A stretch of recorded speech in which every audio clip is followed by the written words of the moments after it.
How you guys doing? Hi, Javi and Donald, and hey, checking out Shopworn just now, and it's more like Slopworn. Yeah, Shopworn is they just stopped getting a lot of the good stuff. I don't think it's they'd like to get some more, but I think a lot of collectors wised up and bought up all the good stuff. And hi, Hater, Corbin, and Mark, Donald, how you guys doing? Um, well, this afternoon, what I did, or actually between this morning and this afternoon, I shipped my Patek Philippe off to the person who bought it. Oh, let's see what's going on. Hey, Thomas. Okay, let me talk about some of the stuff. There's sort of a point, I guess we all reach where we're we're at a position where we say, know, look, we hear some guy says, "Oh, I got this watch, and I really got a good deal on it," and you just paid full price for it at an AD, and you want to know what's going on, and it's sort of like you feel like an all-day sucker because other people are buying watches that are the same quality of the ones that you like, and you're not getting them. And this morning, we talked about shop worn watches, our secondary, pretty much secondary market. And these are the watches that, for whatever reason, they just don't sell that well. And they end up on the secondary market in places like Shop Worn and Joma Shop. So that's sort of one of the routes.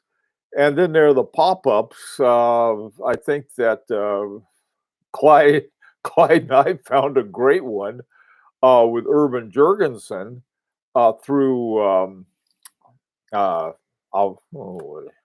Federico. But those they pop up every now and then. The other kind of thing we have. This is an example. This is a H. Moser, and it's an example of it's a double hairspring, and I got it. I don't know how long ago, and I got it from this guy in Switzerland, and something happened to him, and things sort of went sideways. But for a time, he was a great place to buy stuff, and there's sort of the secondary market, and the secondary market, there's a lot of competition there too. And this particular guy, I guess he's out of business now because he just ran into problems, and I have no idea what they were, but they were. So anyway, the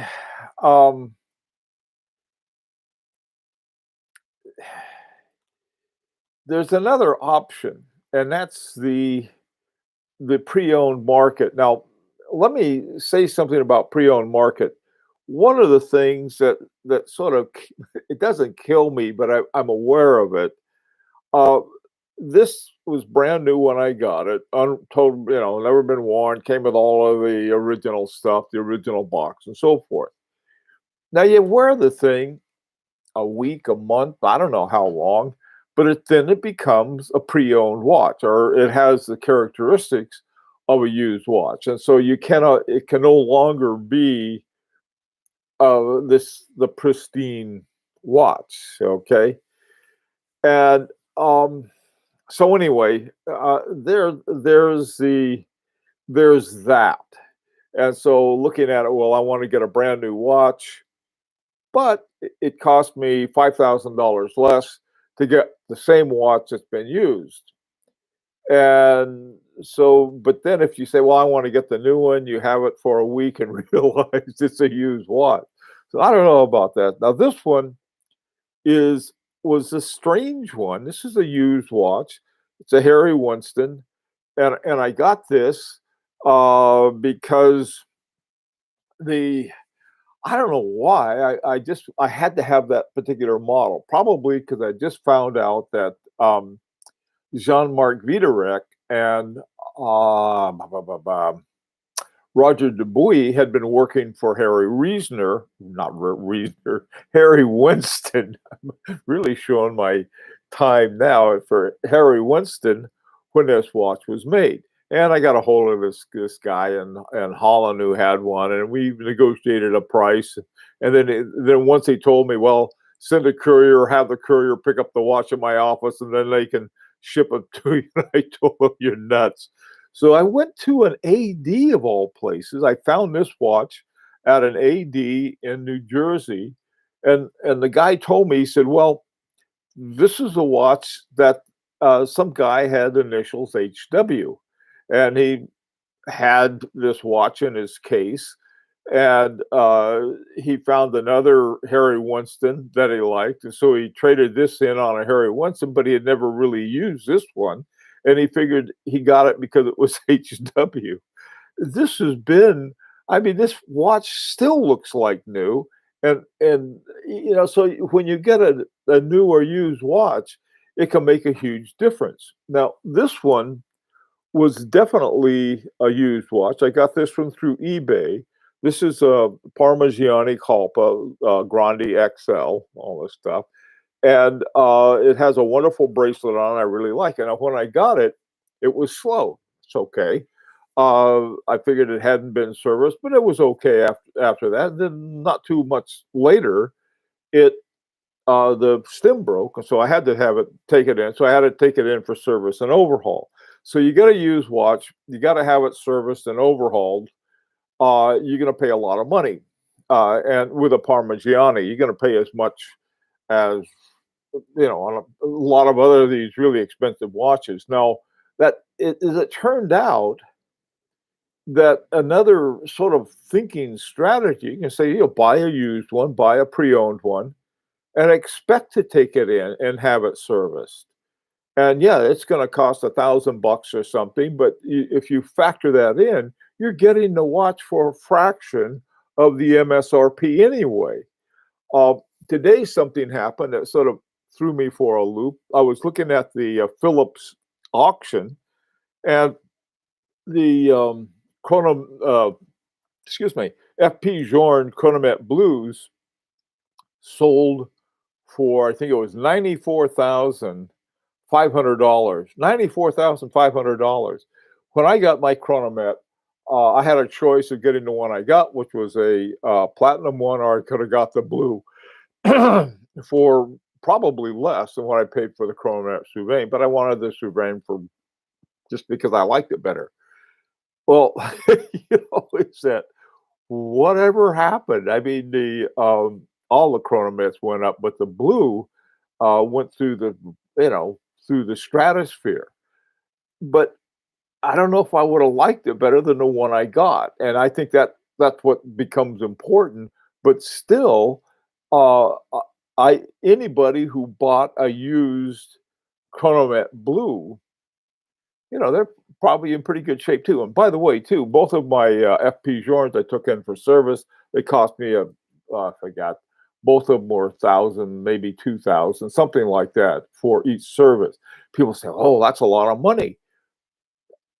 Yes, but compared to what you paid for the watch and what it becomes worth, it's nothing.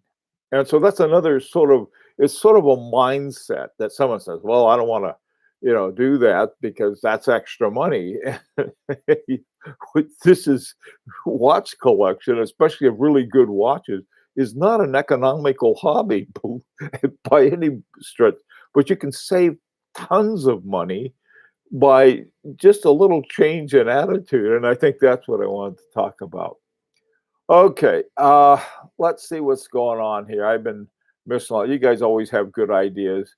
Uh, good afternoon and evening. Let's see what's going on. Okay, if you shipped your old Patek directly to them for service, would those sneaky Swiss slip in a silicone spring without your permission? Well, what I would do, I would take it over to I would get on Metro North, go into New York City, go to Rockefeller Center, and would go to the service center there and ask them not to put in a sneaky silicon. I don't. I still don't understand that. I mean, I read the thing by Patek Philippe, and the guy was going on. Well, in the old days, they even used wood for watches. They had wooden watches, and so we're using silicon, and that's perfectly okay because we're just making advancements. Eh, what advancement? That's not why people got into this hobby. It isn't because of advancement. They want advancements. They could get a quartz or a smartwatch that'll outperform, just about anything that we could get our hands on. And so, that's why I suppose the traditional methods. Roger Smith had a great thing, and he said to the effect. Let me see if I can bring it up real quick. The exact way he said it was. Let me see. He said, okay. He said, um, this is from a little thing that he had. He said, Roger Smith isn't convinced about the use of silicon in escapements at all. This is what he said. You can buy a mechanical watch that is 300 to 400 years old, and it will still keep time very well with a little service. What's wrong with continuing to use the materials? I know these materials are tried and tested, and I know that by using the traditional materials and methods, I can build a watch that will be around hundreds of years. We can still replace components if need be. I really don't know how anyone is benefiting from these new materials. Now, I thought, yeah, it's like, okay, the I can tell you, at least from what I understand from the guys who like to use silicon, and they're right. It's almost totally non-magnetic, which is good. It is more resistance to bumps and bruises and so forth. And so when you put it in, but you can't touch it, sort of like a hammer dance, can't touch this. And and so what you do is that you put it in and look at it, and it'll keep accurate time. And where's the fun in that? I mean, you can't even with a toothpick and a regulator, with a curve regulator, you can't adjust the time because you can't do that with silicon because silicon is a metal. What's it called? A metalloid. Anyway, all right. So, hey, Kaz, how you doing, man? Hans, how are you? Um,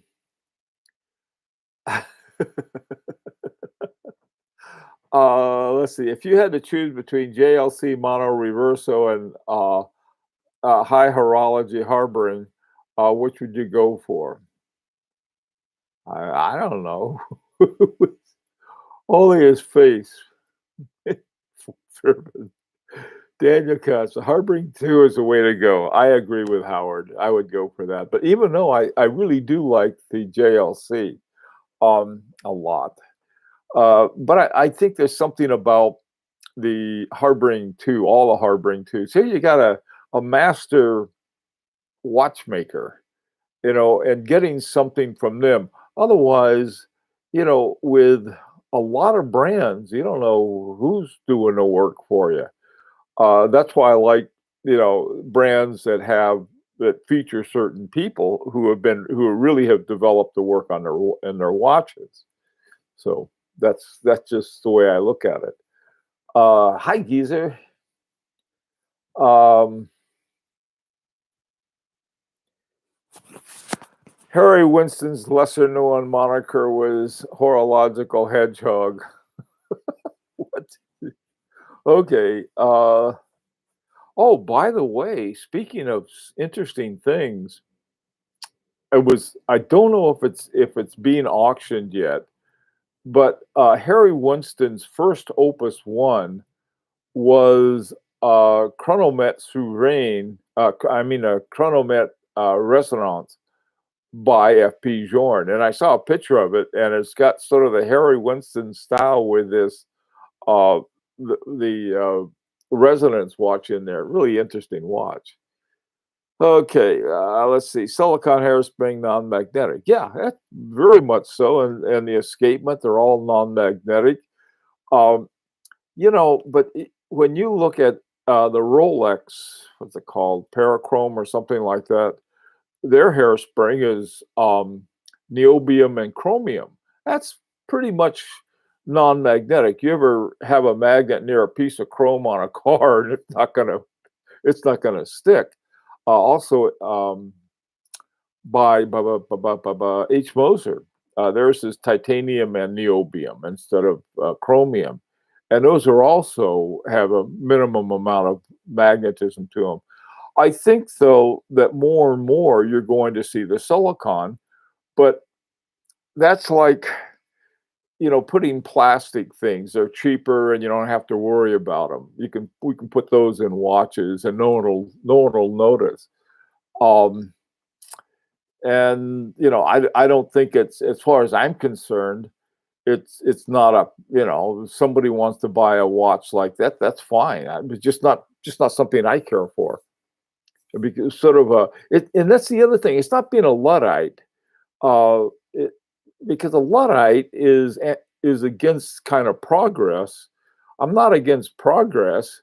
I'm just this is and for this hobby, at least I've chosen for watches made with traditional methods and materials, and this is the kind of thing that Roger Smith was talking about.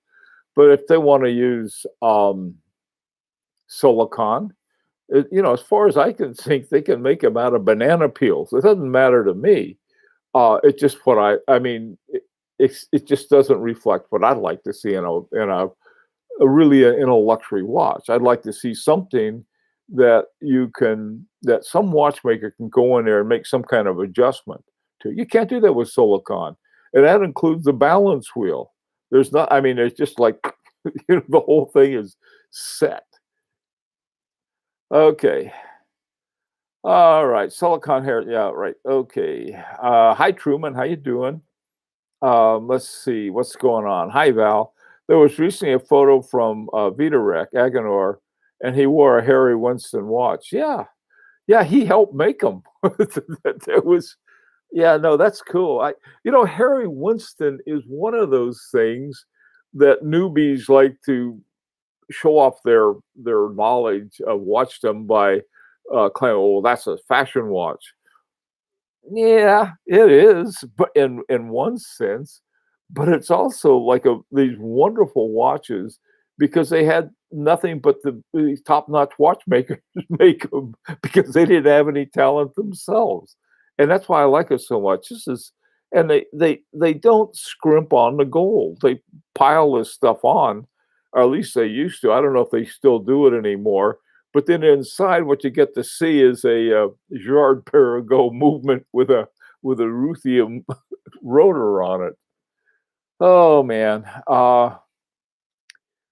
love the idea with Roger Smith. Over and out. Okay, Daniel, take care.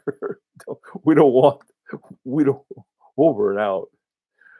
Okay, so all right, so this is the whole idea that if you get a pre-owned watch, here's a pre-owned one. They're all different kinds of pre-owned. Some of them are really great and they're in great shape. Others, like this, you're going to have to get serviced and perhaps overhauled. Not a problem. I mean, it really isn't that big of a problem. You say, "Oh, well, it's going to cost you thousands of dollars." But if you pay thousands of dollars less for the watch, you can bring it to time zero by a full service and overhaul. And so then you have a time zero on it. Hi, Thomas. I say, what do you guys think? Oh, just saying hi to everybody. That's good. Hi, Matthew. Interview with Mac Boozer, who ran Harry once, yeah, and started the collaboration with watchmakers and made MB&F. I think I saw that, Matthew. That is very interesting. Um, am I able to trade my Rolex Sub 1 for a Harry Winston? You probably can. You'd probably get 2 Harry Winstons for it. Um, there's the whole point. is to sort of survive in this hobby with sort of a great desire for more watches. Hey, Mark, how you doing? Mark J. I didn't see you there for a second. Uh, anyway, there's it's a kind of thing that I think we all have to make some kind of taste decisions and other kind of decisions. And I realize that watches that people really love, like Breguet, they're using silicon. All of Patek Philippe are now, except some of the older ones. I think the one I just sold it was like turning the winding that thing was like having the stem was like it was just sort of in this sort of like a a cup full of jewels. It was just the most incredible experience. I said, what did they sell it for? Because I wasn't using it, and I kept, when your collection grows, and you might even say matures, you end up with other watches that sort of have the same kind of watch in certain ways as some of your earlier ones, and they have other features you like better, and so you end up wearing them, and your other one doesn't get worn as much. And this is pretty much what happened to me. And as much as I like it, well, a watch I probably wore more than anything with my Vacheron Constantin overseas when I was at work. And that was a great watch. And but then when I retired and I started, I really enjoyed wearing my FP Journe and some of my H Mosers and Parmigianis and all of these other ones, and it just didn't do it for me. But the Vacheron Constantin 1921 was much more fun to wear, and that was what. So there wasn't exactly a place, so to speak, for my dear old overseas. That was an overseas one. But the overseas three, they sold out of those. So that's why you rate the Sturman double hairspring more than any silicon. No, Truman, you're missing the point. You're really missing the point. The point is there's quality and there's not quality. All right. Sturman isn't known for its quality. They're really not. They're cheap watches. Uh, but sure, yeah, okay. So they don't use silicon. So that's not what I'm saying. Uh, you know, it, we have to take some kind of what what is our money's worth for us, not for some clever crack that somebody makes, and they're all over the place in this hobby. So what I was looking for and hoping to talk about was rather where do we get watches that have the kind of quality we want? Maybe it includes silicon, maybe not. This watch that I really like a lot is a Patek Philippe uh, 5124, but it's got silicon, and I just sort of lost my adore for it because of that. Okay, wouldn't it be nice extra services, a watch repair place would supply a video or simply photos of your watch being worked on? They may not want to see their skunk work. I'll tell you something, Forbin, it's sort of interesting. What FP Journe does is that FP Journe takes these really cool photos of your watch, front and back before the service, and then they send those to you. And they do it, I think, for I don't know, probably the main reasons that if their thing is cracked or there's something wrong with it, they want to show it beforehand. Okay. I was stunned that Max got back to me a few times, and I'm no particular individuals.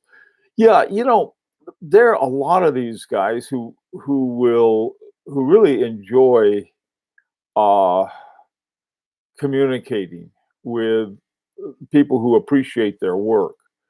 And I've talked to a lot of them because bug them. Matthew, let's see.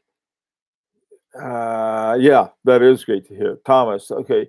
Didn't you think that all of the watches in the Philips auction went for prices that are climbing too far, most a third or more above the estimate? Do you see prices plateauing?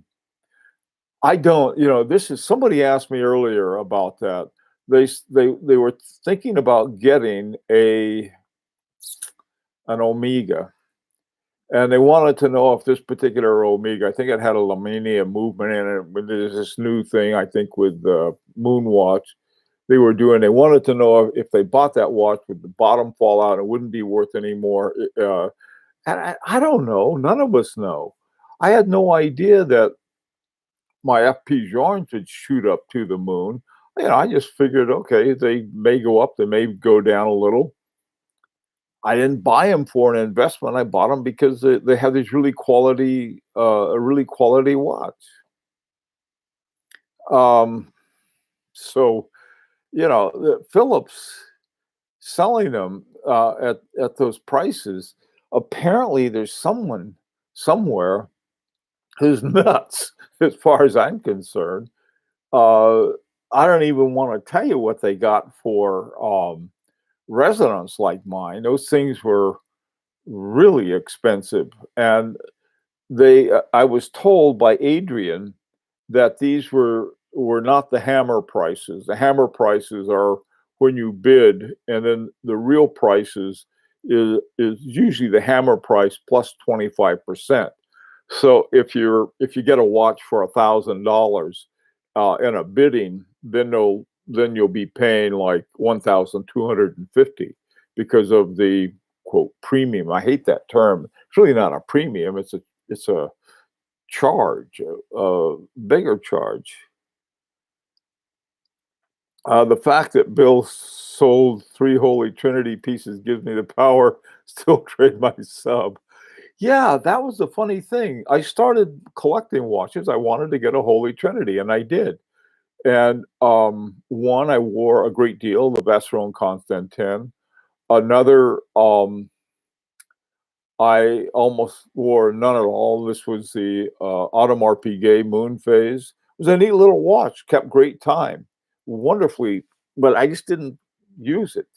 And then the third one was this Patek Philippe, and I did wear that, especially early on, but then I had all these other watches that I enjoyed wearing far more, like the new Urban Jurgensen I got. Similar kind of watch. It was a gold watch with but I liked it a lot better. Um, when I got my sub, I thought, that's it. Now, yeah, now I can't wait to replace it for a dress watch. Listen, I think any watch, this watch, this one was one of the best buys I ever got on a watch, and I still love wearing it all the time. I mean, it's just a watch I happen to like, and I don't even know why. It's not like any of my other watches. It's got this robin's egg blue dial on it, but I really like it. It's a fun watch to have, a fun watch to wear, and it's certainly not my most expensive. Um, so yeah, hey, Clyde. Uh, yeah, I did. It's something. It's one of these brands that I'll have to tell you about someday when you grow up. Okay. I believe auctions have long had suspect price reporting. It's been that way in the car business. Yeah, a lot of Bees's auctions result. One of the things about auctions, what I like to do is put in an early bid on a watch. I did that. In fact, I put in a bid on a Roger Smith in this latest one. And if if for some reason it's overlooked and I get that watch, that's going to clean out half my bank account. So I don't think there's a chance in a million that that's going to happen, but it could. It's just somebody didn't pay attention to it. Um, yeah. Um, Yeah, I got my Urban watch. Okay, now that one too, see, this was the Urban Jurgensen was this weird thing that happened is that out of nowhere, out of the blue, suddenly I see that, Federico's got I think he had 4 of them on sale. He had originally had 10, and now, I got one. Somebody else named Clyde, who I won't mention, got one, and I think they only have 3 left, or 2 left, I mean. So, there are things like that, and that was, like, this incredible thing that happened. These were shop worn, and they got them turned in. The same thing with that crazy thing in Oman. My God, Oman's on the other side of the world. Guy calls me about the say, "Oh, we got this bank is doing this deal. Hey, you wanna get in on it?" And yeah, sure. Those things, I think if we if we keep, our knowledge level up, we can look at something and get a very good idea whether that's something that's worthwhile or not. Bill's a millionaire. I'm not a millionaire. No, that is funny. Uh, yeah, no, not a millionaire. Uh, it's something, but I can tell you in a business that's almost as crazy and insane that I know very well is in publishing, in books. You talk about something that's unpredictable. You write a book on something and nothing, you write another book and all of a sudden all of this stuff comes pouring in. Do you know where watch resellers like Federico obtain their watches? Uh, you know, Federico and guys like Federico, my hunch is that they they have their I don't want to call it tentacles, but they have their feelers out in different places. And also, the watch manufacturers are very dependent on guys like and companies like Federico in the secondary market. Um, that's how come I don't like calling it the gray market. It sounds like, well, there's the white market, the gray market, and the black market.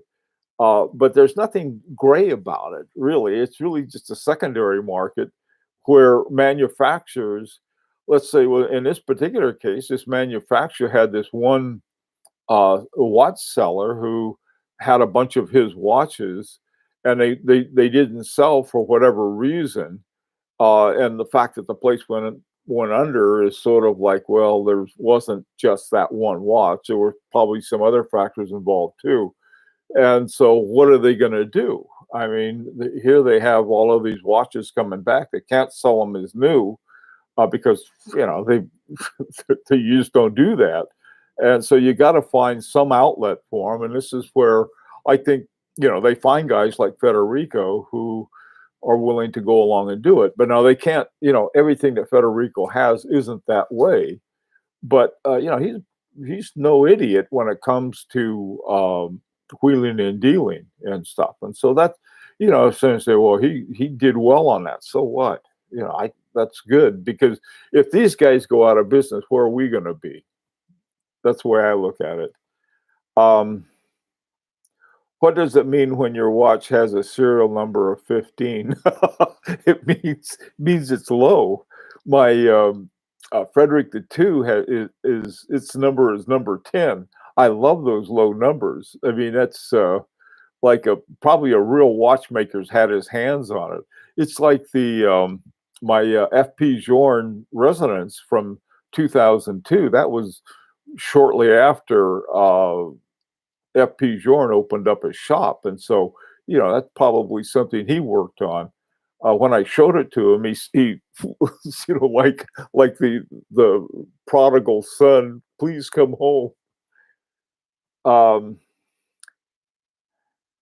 some watches I think are rare to find pre-owned or shop worn. I think we've only seen 1 to 2 of Kerry Vulton linens being sold pre-owned or unworn. Yeah, there's certain ones you don't see a lot of Harboring 2s either. I've seen some out there, and I think there's some of these are the older ones when he was using the 7750.